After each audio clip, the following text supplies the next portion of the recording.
News. London Transport say they may have to close the underground system due to an infestation of horses. A report described the conditions in the equine plague as like an abattoir in a power cut.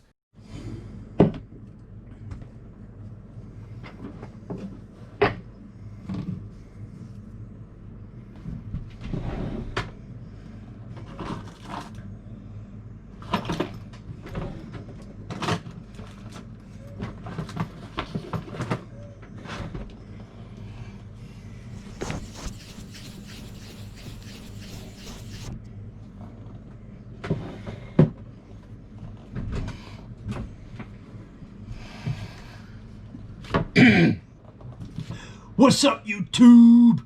Hello. So I'm going to react to a very short clip of Stewart Lee.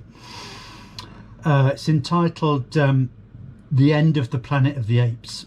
Not how the Planet of the Apes ended in as, you know, it blew up and its sun imploded and you know, all life on the Planet of the Apes ended, but the end of the film The Planet of the Apes, starring Charlton Heston.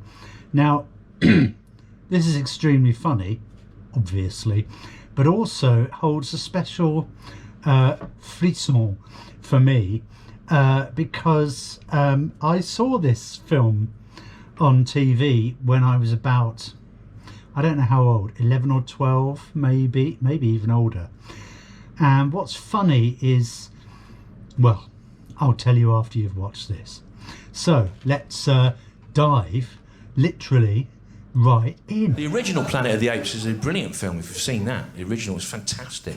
It's got an amazing shock, surprise ending. If you've not seen the original Planet of the Apes, it's got an amazing shock, surprise ending. What happens at the end of the original Planet of the Apes is it turns out that on their planet, the apes have made an exact replica of the Statue of Liberty.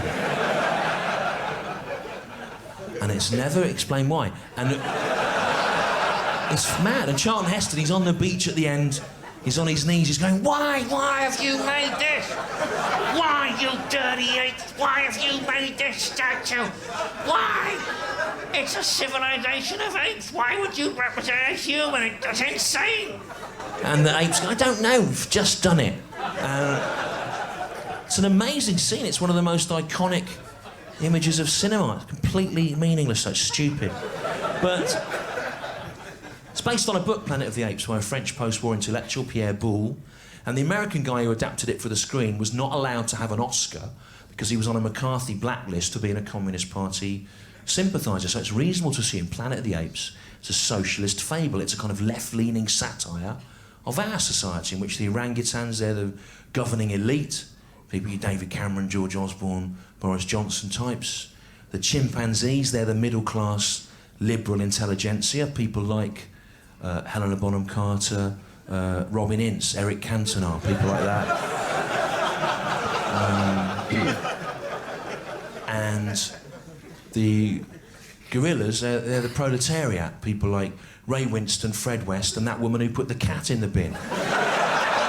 It's just it's filth, scum.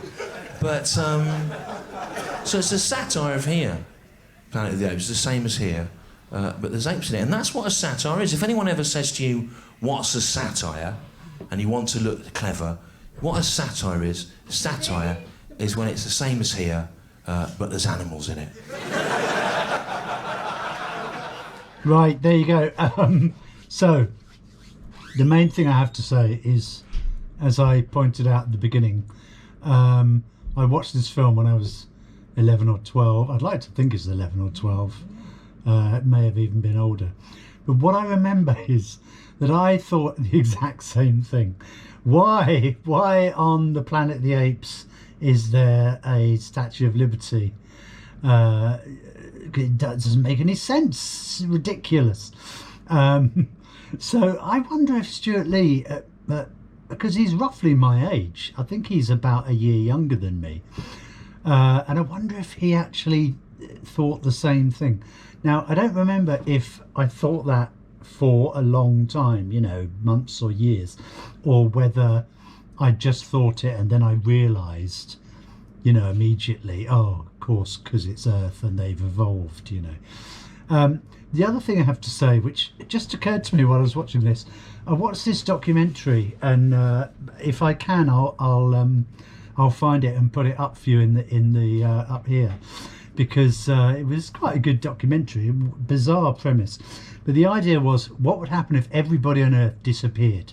There's no reason given for why we disappear, although I suspect there's some sort of bizarre reference to the rapture there, that everyone's just taken up. Oh, they all disappear. Anyway, it was very interesting actually, because it said what would happen if all humans disappeared just like that, and, you know, and it shows how nature takes over and whatever. Now, the problem is that, and they actually used the Statue of Liberty as an example, bizarrely enough, or ironically or coincidentally enough, and what they said was that within about 100 years the Statue of Liberty would crumble, fall, and within, you know, 200 years, maybe 300 years, we'd be pretty much gone. You know, it would, the copper would all oxidize, and it would break down, and there wouldn't be any Statue of Liberty. So how could the human race evolve back into apes, okay, which would take millions and millions of years, and still the Statue of Liberty is there? So that's my beef with it. It's ridiculous. So Planet of the Apes, stupid film on so many levels, and I hate it. And I also hate the Tim Burton, no, not Tim, is it Tim Burton?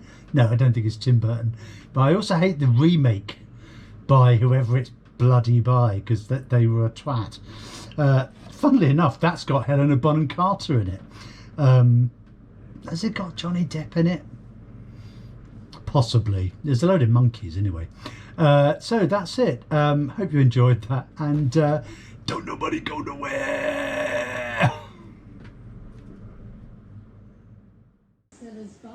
That's not Anne Robinson, is it? Jesus Christ. Finally, with the children safely in bed. She's even got new tits. And the apes, I don't know, we've just done it.